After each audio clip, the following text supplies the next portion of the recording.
अस्सलामु अलैकुम।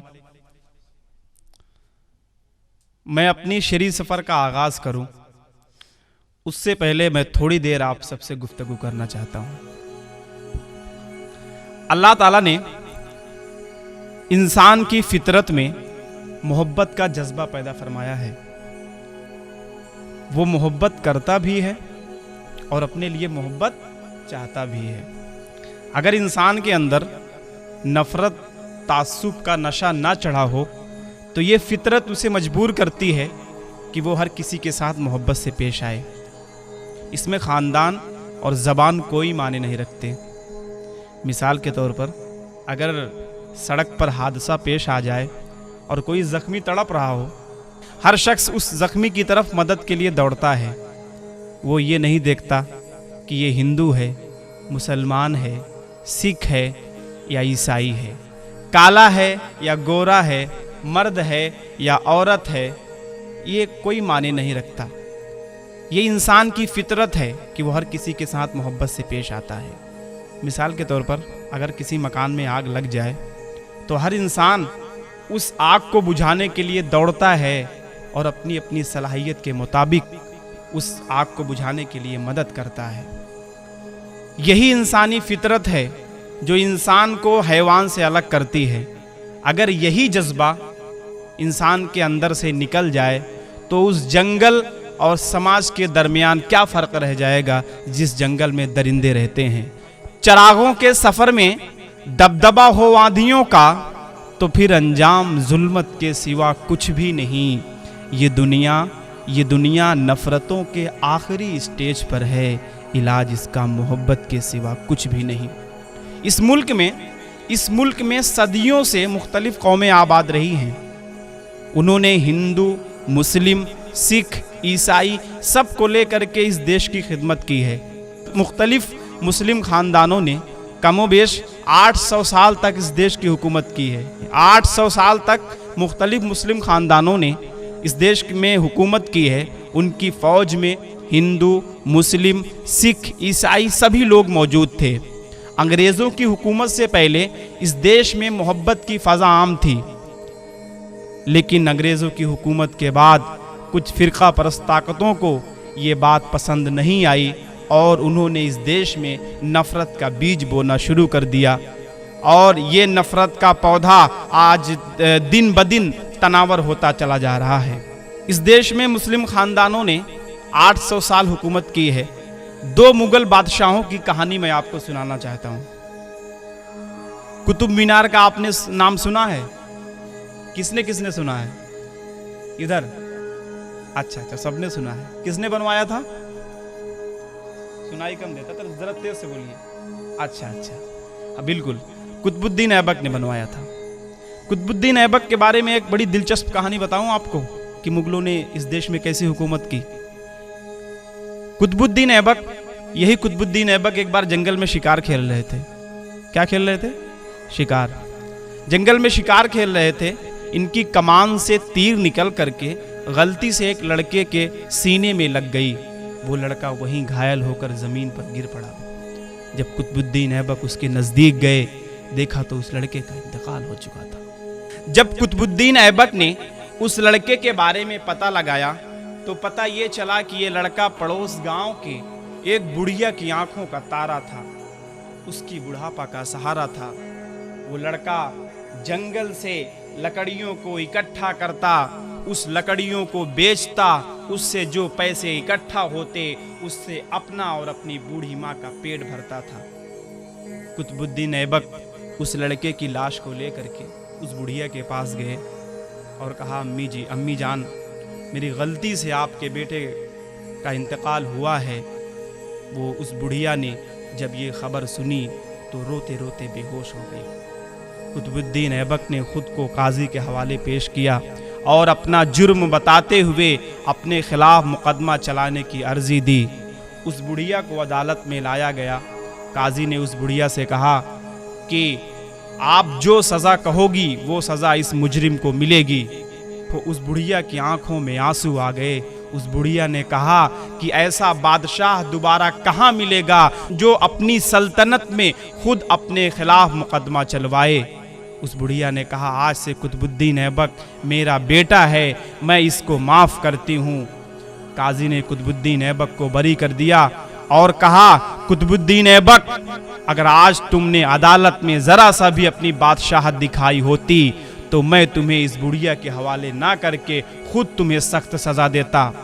यह कहना ही था कि कुतुबुद्दीन ऐबक ने अपनी कमर से खंजर निकाली और कहा, ऐ काजी, अगर आज तुमने मुझसे ज़रा सा भी मुजरिम की तरह व्यवहार ना करके ज़रा सा भी मेरी बादशाहत का लिहाज करता तो आज मैं इस खंजर से तुम्हारा कत्ल कर देता। ये थी मुगल बादशाह की हुकूमत, ये है इस्लामी तालीम, ये है इंसाफ। औरंगजेब आलमगीर रहमतुल्लाह अलैह का नाम आपने सुना होगा, सबने सुना है।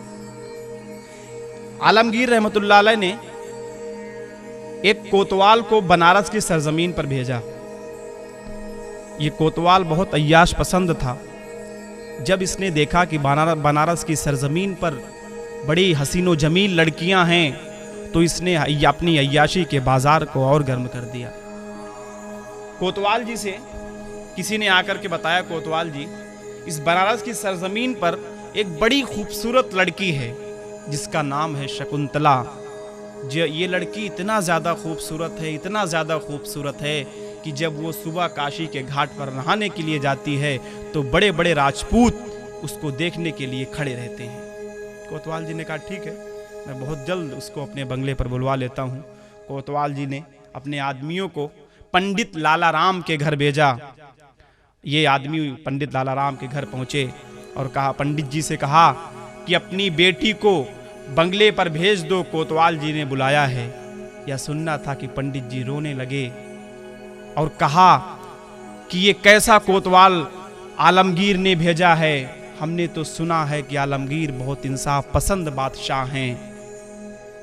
मेरी समाज में बड़ी इज्जत है, मैं बहुत इज्जत की नज़र से समाज में देखा जाता हूँ, अपने ख़ानदान में बहुत इज्जत की नज़र से देखा जाता हूँ।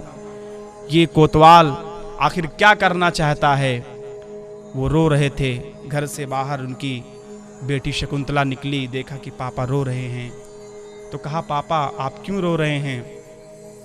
तो बाप ने सारी कहानी उस लड़की को सुना दी। तो लड़की ने कहा, पापा आप बिल्कुल घबराएं मत, आलमगीर बहुत इंसाफ पसंद बादशाह हैं, मैं उनकी खिदमत में अपनी अर्जी लेकर के जाऊंगी, उम्मीद है कि वो मेरी फरियाद को ज़रूर कबूल करेंगे।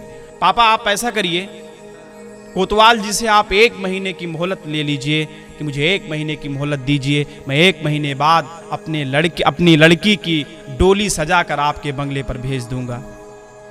कोतवाल ने एक्सेप्ट कर लिया। तो लड़की ने कहा, पापा आप ऐसा करिए, मुझे आप एक मुग़ल शहज़ादे का लिबास दिला दीजिए, मैं अपनी फ़रियाद लेकर के दिल्ली आलमगीर के पास जाऊंगी। वो लड़की मुग़ल शहज़ादे का लिबास पहनकर दिल्ली निकली। जब वो दिल्ली पहुंची, जिस दिन वो दिल्ली पहुंची है उस दिन जुमे का दिन था। उसे किसी ने बताया कि आलमगीर जो जामा मस्जिद में जुमे की नमाज़ पढ़ करके सभी की फरियाद सुनते हैं, लिहाजा आप ऐसा करिए, एक अर्ज़ी लिख करके आप जामा मस्जिद के बाहर कतार में खड़ी हो जाइए। जब आलमगीर जुमे की नमाज़ पढ़ कर निकलेंगे तो आपकी अर्ज़ी को पढ़ेंगे और आपकी फ़रियाद पूरी करेंगे, आपके प्रॉब्लम का सॉल्यूशन निकालेंगे। वो लड़की कतार में खड़ी हो गई। आलमगीर जुमे की नमाज के बाद जब निकले और उस लड़की की अर्जी को पढ़ा तो अपने सैनिक से कहा कि इस लड़की को लेकर किले में आओ। सैनिक लड़की को लेकर किले में गए तो आपने उस लड़की से पूछा, बताइए बेटी क्या माजरा है? तो लड़की ने सारी कहानी सुना दी।